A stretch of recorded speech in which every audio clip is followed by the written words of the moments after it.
नमस्कार, अभी हम मौजूद हैं कोटपुतली के सुकल्लावास गांव के अंदर और हमारे साथ में पूरे कोटपुतली और बहरोड जिले के सबसे ज्यादा जो धरना प्रदर्शन करते हैं राधे श्याम सुकल्लावास जी मौजूद हैं, जिनसे बात कर लेते हैं।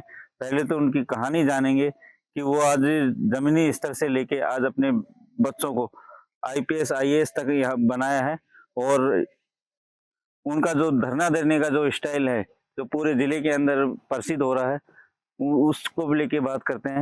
राधे श्याम जी, लोकल पत्रकार पे आपका स्वागत है। धन्यवाद भाई आपका। आपका पहले तो हम आपका जीवन के बारे में जानना चाहेंगे कि आपके बच्चों को आपने किस तरीके से तैयार किया, क्योंकि हम यहाँ से देख रहे थे कि लोगों से भी सुना है कि स्कूल पहले काफी दूर था। देखिए भाई, मैं अभी किसान का बेटा हूँ। खेती किसानी मैंने करके अपना काम शुरू किया है। पारिवारिक स्थिति भी पहले ज्यादा मजबूत नहीं थी, पर हमने सोचा कि भाई लड़कियों को, पहले मेरी लड़कियां होती रही, लड़का नहीं था, तो हमने सोचा लड़कियां हो रही हैं, कोई बात नहीं, ये हमारा भाग्य है और इनका पढ़ाई का हमने संकल्प लिया कि हम इनको पढ़ाएंगे। और पढ़ाने के लिए अब पहले जो ढाणी थी मेरी, गांव से 3 किलोमीटर आगे ढाणी है। अब तो मैं मूल गांव सुकल्लावास में रहता हूँ, तो ढाणी से 3 किलोमीटर बेटियां पैदल पढ़ने आती थी और गांव में सरकारी स्कूल में पढ़ाया सबको। परंतु हमारा ध्येय ये रहा कि भाई बच्चियों को हम पढ़ाएंगे। पहले प्राइवेट स्कूल भी नहीं हुआ करती थी और पहले प्राइवेट स्कूल का इतना प्रचलन नहीं था।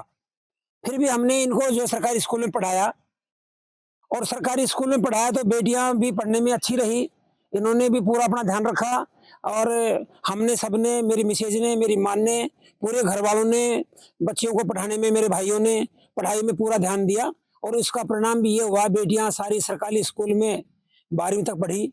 उसके बाद में हमने जयपुर पढ़ाया, महारानी में, कनौड़िया में। फिर बेटी एक मेरी जो आईएएस है वो वनस्थली से पढ़ी है। इस प्रकार से हमने सबको बाहर पढ़ाया। कौन कौन से पद के ऊपर आपकी बेटियां हैं? अब सर मेरी बड़ी बेटी संजू यादव है, वो इंजीनियर है और छोटी बेटी मेरी अनीता यादव है, वो यूपी में आईएएस है। तीसरे नंबर की बेटी दिल्ली पुलिस में सब इंस्पेक्टर है। चौथे नंबर की बेटी डीयू में असिस्टेंट प्रोफेसर है और 5वीं बेटी मॉडलिंग का काम करती है। 5 बेटियां अपने अपने क्षेत्र में अपना अच्छा नाम कर रही हैं और हमें गर्व है हमारी बेटियों के ऊपर। बेटियों के ऊपर गर्व है। दूसरी बात, हम आपसे बात करते हैं कि पूरे जिले के अंदर धरना प्रदर्शन में आपका सबसे ज्यादा नाम आता है। अभी हमारे क्षेत्र में आप देख रहे हो कि कभी आप कोटपुतली में, मैं तो निवेदन कर रहा हूँ सारे पर्यावरण प्रेमियों से, सब भाई पत्रकारों से, एक बार आप कोटपुतली का जो है पर्यावरण का एक बार जांच करवा लीजिए। कोटपुतली का जो पर्यावरण प्रदूषण हमारा बिगड़ रहा है वो पूरे देश में हम अव्वल नंबर पे हैं। दिल्ली भी हमारे से काफी पीछे है और यहाँ खुले में सांस लेना बहुत मुश्किल है। इन सब चीजों को हमने नोट किया तो पर्यावरण बचाने के लिए ये मुहिम हमने हमारे गांव से शुरू किया। मेरे गांव के चारों तरफ 17 माइंस चलती थी जिनसे बहुत भयंकर तरीके से प्रदूषण हो रहा था। स्कूल में पत्थर उछल के आ रहे थे। गांव के आधी आबादी के मकान जो है ब्लास्टिंग से बिखर गए हैं। इनको लेकर के हमने लंबे समय तक धरना दिया, प्रदर्शन किया। उसके बाद में हम एनजीटी में गए और गांव को जीत मिली। आज मेरे गांव की 17 माइंस बंद हैं। क्षेत्र में 12 एक दर्जन भर जो क्रेशर जो अभी चल रहे हैं, आबादी के नजदीक चल रहे हैं, जो नॉर्म्स में नहीं है। और यहाँ का कोटपुतली का जो प्रशासन है वो मिली भक्ति करके उनका कन्वर्जन जो है गलत किया गया है और सारों के कन्वर्जन फर्जी पाए गए और उनको निरस्त करवाया गया। ये हमारी मुहिम अभी चल रही है। कोटपुतली में पर्यावरण बचाना है, क्षेत्र को बचाना है। बिरला के पास में करीब 800 से ज्यादा दिन हो गए आपको धरना देते हुए, क्या क्या मामला है पूरा? अभी बिरला क्या है, बहुत बड़ा मगरमच्छ है, ये कहें बहुत बड़ा दाना है यहाँ क्षेत्र में। इसको जिस दिन लोगों ने यहाँ पनाह दिया वो आज भुगत रहे हैं। आज वहाँ आसपास के गांवों की बात तो छोड़िए, पूरा कोटपुतली का क्षेत्र आज पर्यावरण बिगड़ रहा है, प्रदूषण बिगड़ रहा है, खुली हवा में सांस नहीं ले सकते। और मैं ये कह रहा हूँ कि ये विकास के नाम पर यह विनाश किया जा रहा है और जोधपुरा गांव के लोग इसके लिए धरने पर बैठे हुए हैं। परंतु जब तक हम इसमें सफलता हासिल नहीं कर लेंगे, जब तक हम लड़ते रहेंगे।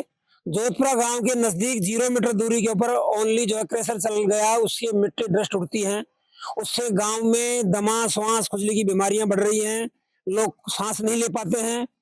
हमने तो इतना सा कहा कि या तो आप इस क्रेशर को थोड़ा दूर लगा लीजिए या फिर भाई इस गांव को पुनर्वास कर दीजिए। और दोनों ही बातों को, दोनों ही मांगों को लेकर के अल्ट्राटेक को दिक्कत हो रही है। इसके लिए हम सब लड़ रहे हैं और हम जब तक जीतेंगे नहीं, जब तक लड़ते रहेंगे। जीतेंगे नहीं, लड़ते रहेंगे। आपको बताना चाहेंगे राधे श्याम जी के द्वारा करीब 1000 से ज्यादा पेड़ आप देख सकते हैं। यहाँ पे पूरा बगीचा यहाँ पे तैयार किया गया है। अलग अलग तरीके के पेड़ यहाँ पे लगाए गए हैं और लोगों को घूमने के लिए, फिरने के लिए काफी जगह यहाँ पे, पहले लोग घूम भी नहीं सकते थे, डोल भी नहीं सकते थे, उस जगह आज कितना शानदार यहाँ पे बगीचा तैयार करके गांव को सुपुर्द किया गया है।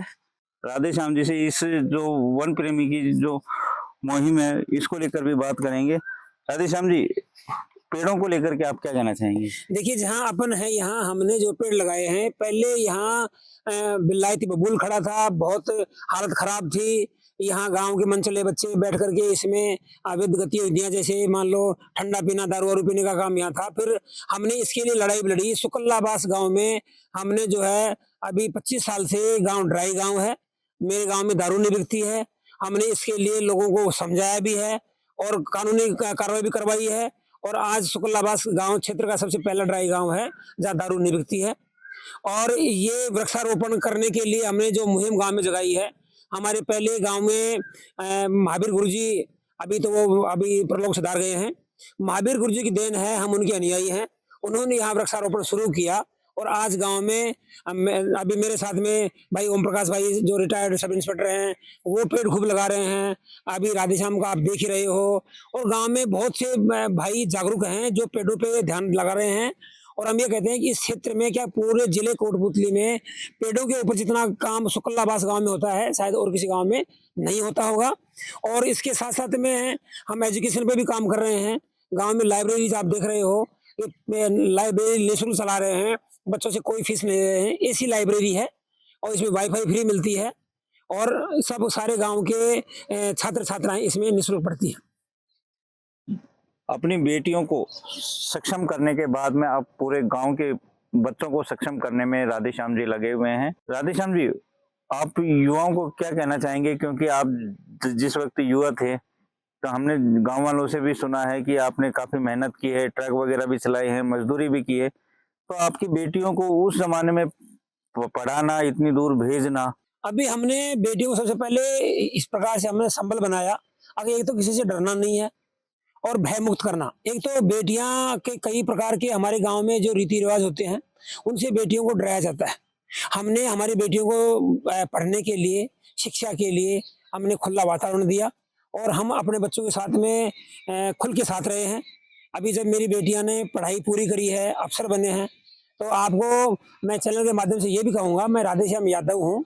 बाकी मैंने जाति पाति को बहुत दूर रखा है और हमने खास तौर से अपनी बेटियों को कहा कि आप जो है पढ़ लिख करके आप योग्य हो गई हैं, तो आप चाहें आप किसी कास्ट में शादी करें, मुझे कोई आपत्ति नहीं है।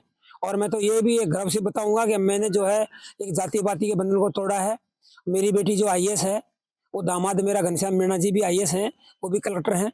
और दूसरी बेटी मेरी जो अभी दिल्ली में सब इंस्पेक्टर है, वो दूसरी बेटी मेरी जो दिल्ली में DO में प्रोफेसर है, उसकी शादी करी है। वो लड़का भी अभी जाट बिरादरी से है। इसलिए हमने तो रखा है कि भाई अगर देश में अगर आप बात कर रहे हो अभी विकास की, तो कम से कम हमें जाति बंधन को तोड़ना होगा। और जाति बंधन को तोड़ने से भी जो है लड़कों की, बच्चों की मानसिकता सही होगी। और कम से कम रोज ये अपन सोचते हैं लड़की उसकी भग गई, उसकी भगा ले गई, इसमें भी अंकुश लगेगा।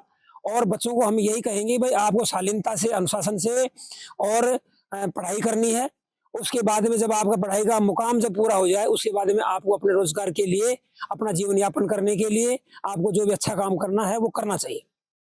अपना जीवन यापन करने के लिए जो भी अच्छा काम हो वो करना चाहिए, यही राधे श्याम जी का कहना है। महेश जांगीर, लोकल पत्रकार, कोटपुतली।